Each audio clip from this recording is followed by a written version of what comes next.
In front of me is XIAOMI 17 and today I would like to show you how you can connect it to printer.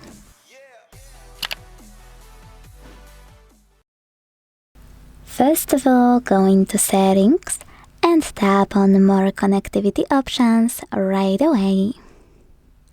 Now you need to select printing.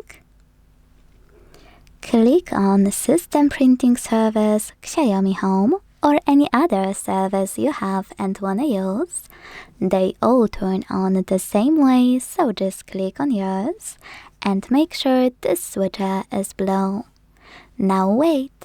Your device is looking for a printer and when it finds one, it will connect to it.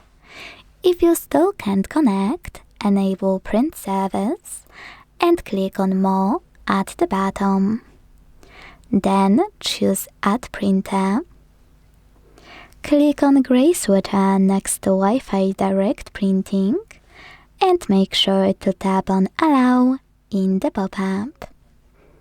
Then click on Find Wi-Fi Direct Printers and wait as your XIAOMI is searching for yours. If it doesn't work too, or you don't have a Wi-Fi Direct Printing, you can tap on Add Printer by IP address, import it here and connect manually by tapping on Add. Thanks so much for watching. If you enjoyed this video, leave a like, comment and subscribe. Bye!